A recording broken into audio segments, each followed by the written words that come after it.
Buenas tardes, hoy les traigo visita, ¿vale? Como ustedes saben, normalmente a mí me puedes encontrar sola en la consulta, pero mi trabajo es multidisciplinar, es decir, yo sola no consigo resultados sin contar con otros profesionales. Hoy tengo el placer de tener conmigo al doctor Kevin Armas, es neurocirujano de aquí, de HPS Hospitales, y compañero también del Hospital Insular Materno-Infantil de Gran Canaria. Y hoy pues viene a hablarnos sobre la discopatía degenerativa. Vamos a tratar un poco este tema que es muy frecuente y a tantos pacientes les trae por el camino de la amargura. ¿Verdad, Kevin? Sí, bueno, yo soy, como bien ha dicho la doctora, soy el doctor Kevin Armas, neurocirujano. Trabajo en el Hospital Perpetuo y en el Hospital Insular. Principalmente la mayor parte de mi actividad se fundamenta en operar cirugía de columna. Y evidentemente dentro del abanico de patologías de columna lo más frecuente es la patología degenerativa, está claro. Realmente, con respecto al tema al que nombras, que es la patología discal degenerativa, hay que tener en cuenta que la columna está formada por diferentes partes. Entonces, el disco en sí es, en comparación con lo que es el cuerpo vertebral es hueso. Entonces, hueso que se degenere, simplemente por una cuestión de probabilidad, es mucho menos frecuente que se degenere el cuerpo vertebral a que se degenere el disco. El disco principalmente está formado por cartílago y por agua. ¿Y por qué ahora vemos más degeneración discal? Yo creo que es una simple estadística. Es decir, ahora vivimos más, la esperanza de vida ha aumentado. Antes se moría la gente con una esperanza de vida más corta y no daba tiempo a que el disco se degenerase. Es verdad que a veces me encuentro con pacientes en la consulta que me dicen, no, es que antes los trabajos eran más forzosos y forzaban mucho más la columna. Cierto, porque ahora con la industria ha cambiado, pero ahora hay mucha más gente que se dedica al trabajo y el deporte cada vez tiene más influencia. Y sobre todo me toco mucho con gente que realiza más las técnicas de deporte. Entonces al final es un compendio de todo, es decir, es un acúmulo de patología degenerativa por la propiedad, es decir, por el aumento de la esperanza de vida, porque no se ejecuta bien el deporte, porque es mayor la actividad laboral, casi todo el mundo, bueno, mucha gente no trabaja 8 horas, trabaja mucho más, eso implica mayor carga a la columna, son muchas las cuestiones y como tú bien dices, es bastante frecuente encontrarlo en consulta. Sí, además no hace mucho tú tienes una página web que se llama neurocirugíacanarias.com y dentro en el apartado, si lo buscas, entras arriba a la derecha, hay un despliegue, ¿no? Y tienes un apartado que se llama Neuroblog. Justo no hace mucho, creo que fue a principios de diciembre. Tuviste una entrada hablando sobre la discopatía degenerativa, yo la leí no hace mucho y además me pareció que resumía súper bien el tema.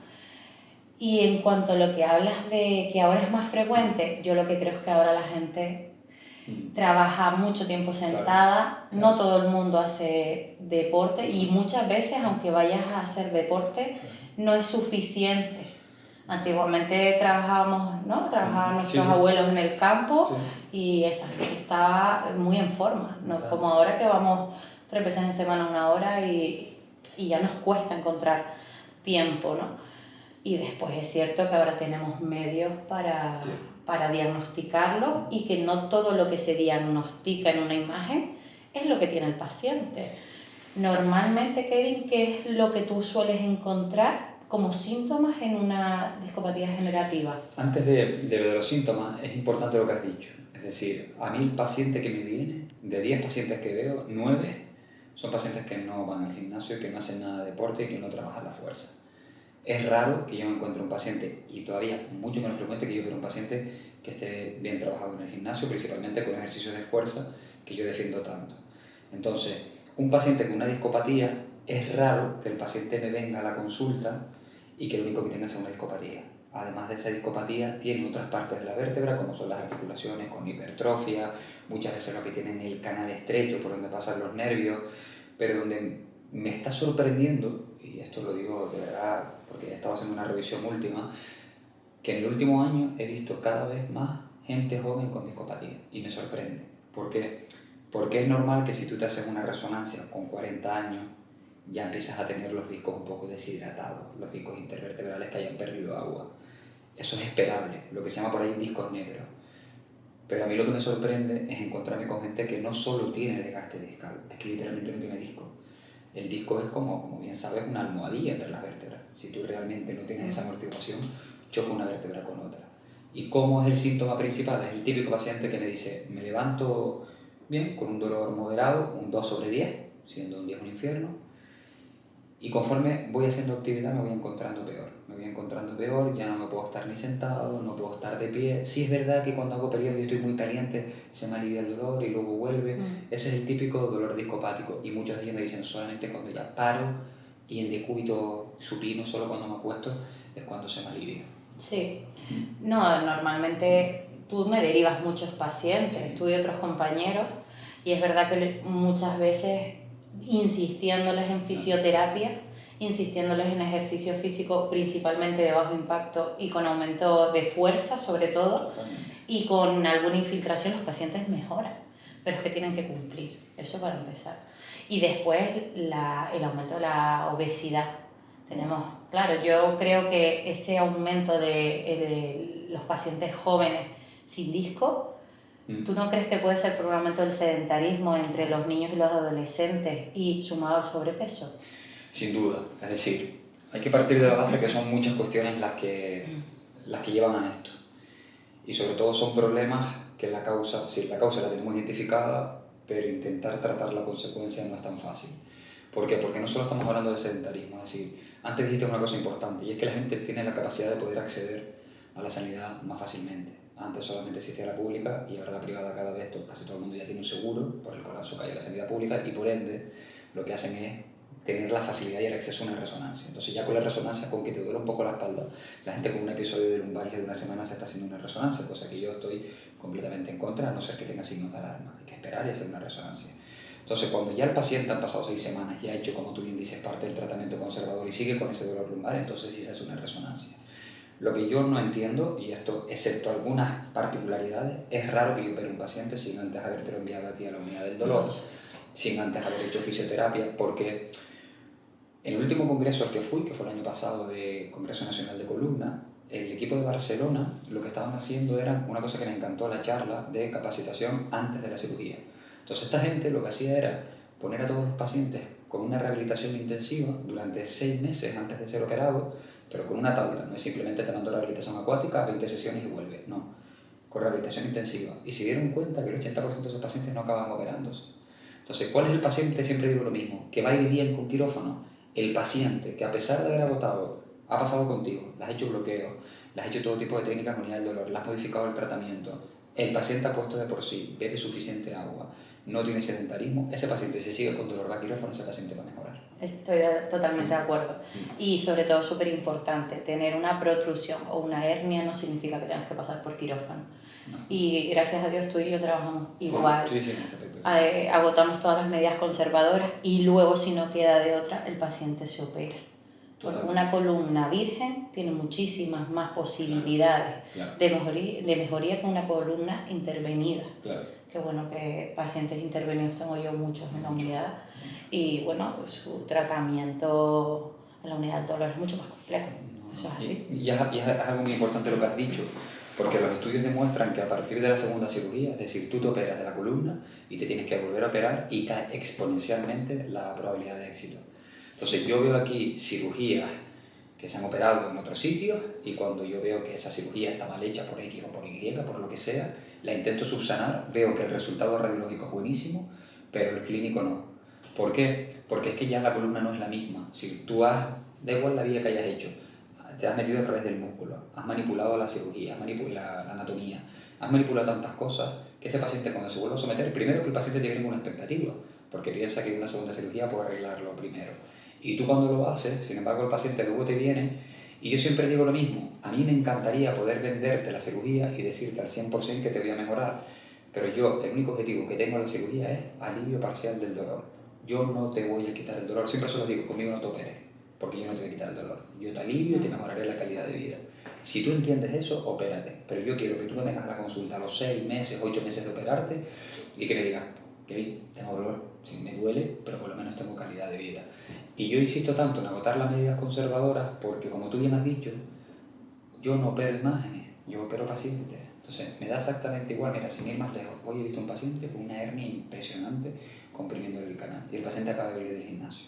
No, pero es que usted me está enseñando la hernia y me asusta. Digo, no, eso es lo que se ve en la imagen.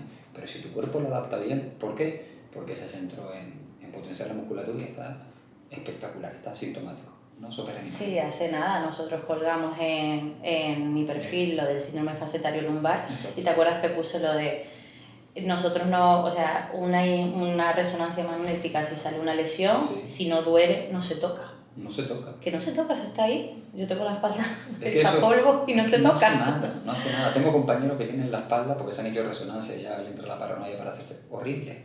Pero están bien, están así. Yo, la mía no es espectacular, pero a mí no me duele nada. No, yo no me voy a hacer una resonancia si no me duele, es la clave. Y sobre todo que yo me encuentro bien. Y algo muy importante que hay que incidir es en beber agua. Sí, parecerá una tontería, pero es que el disco es agua. Sí, Exactamente. beber agua, y no simplemente una botella de 1,5 litros. Ponerse un recordatorio en el móvil y nos olvidamos. Y yo podría decir que no creo que pasen de 5 pacientes que he operado, de pacientes que van al gimnasio, que entrenan bien y que beben suficiente agua. No los veo. Y si los veo no los vuelvo a ver porque mejoran. Exactamente. Estoy 100% de acuerdo. Pues bueno, en conclusión, ¿no? Agotar siempre medidas conservadoras, Totalmente. siempre una espalda que no se ha tocado mejora Claro. en el 90-80% de los casos, ¿no? Con Totalmente. medidas conservadoras. No todas las hernias se operan, prácticamente no se opera salvo que esté totalmente extruida, Sí, que en ese caso la indicación sí es totalmente quirúrgica. Y nada, que el paciente tiene también parte de la tarea, ¿no? no, totalmente. Y sobre todo, estamos hablando de un paciente que ha perdido la fuerza en la pierna, un paciente que tiene problemas al orinar, un paciente, signos de alarma, ¿vale? Que son banderas rojas, la red flag, ahí hay que correr. Un paciente que ya ha ido contigo, ha agotado las medidas conservadoras y no mejora, en ese paciente sí. Pero sobre todo, otra cosa también que tengo que insistir con respecto a la unidad del dolor. La unidad del dolor no es simplemente que te pinchen y ya está.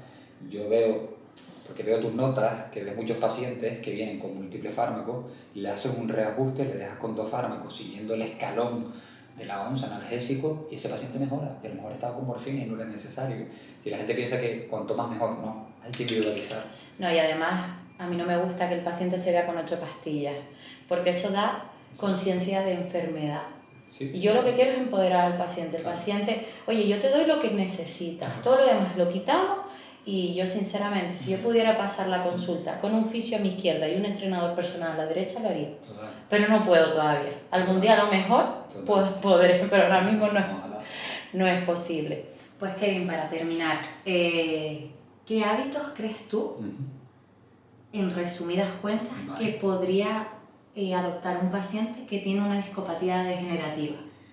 Vale, a ver, son muchos, pero si los tengo que sintetizar, lo primero que pienso es entender que el disco se va a degenerar, eso lo tiene que entender el paciente, porque uno va creciendo y es normal que el disco vaya perdiendo agua, que el hecho de tomar colágeno, bajo mi punto de vista y según los últimos estudios, no ha demostrado nada, por lo tanto pastillas de colágeno, si a ti te sientan bien, como se lo digo al paciente, si te sientan bien, tómatelo, yo no las indico, pero diría, en primer lugar, beber mucha agua, mínimo, repito, mínimo, 2 litros de agua al día. En segundo lugar, el sedentarismo fuera.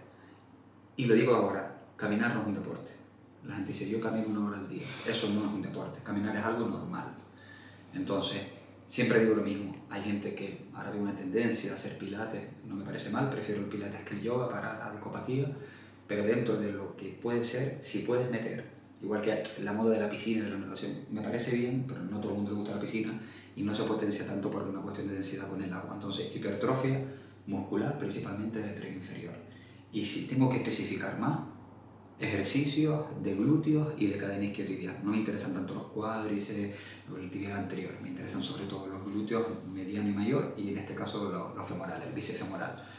Yo le diría a alguien, vete 3 veces en semana, coge un gimnasio, siéntate, si te duele no hagas sentadillas, intenta hacer en máquinas que puedas apoyar lo que es la espalda, y haz isquiotibiales y cadena femoral. Y luego, otra cosa súper importante, meter proteínas en la dieta y no tener miedo a las grasas, porque la gente cree que una dieta sana es meter hidratos, mucha proteína y evitar las grasas. Eso es un error garrafal. Hay que ser equilibrado y yo siempre digo lo mismo, la mejor inversión que puede hacer uno es un nutricionista y un entrenador que te guíe. Pero si empiezas bebiendo agua más 2 veces en semana, te centras en tren inferior en lo que acabo de decir y empiezas a cambiar los productos procesados y una alimentación medianamente sana, tu vida cambia y posiblemente esa degeneración discal no la evitas, pero la retrasas muchísimo. Eso es lo que yo recomendaría. Bueno, pues nada, Kevin, muchísimas gracias por acompañarnos. Tu contenido es maravilloso, actualizado, espectacular como lo explicas, y muchas gracias por enseñarnos tanto. Y nada, esto es un poco lo que les quiero mostrar. Esta es la primera vez que hemos hecho una colaboración, en este caso con el doctor Kevin Armas, neurocirujano de HPS y del Hospital Insular Materno-Infantil de Gran Canaria.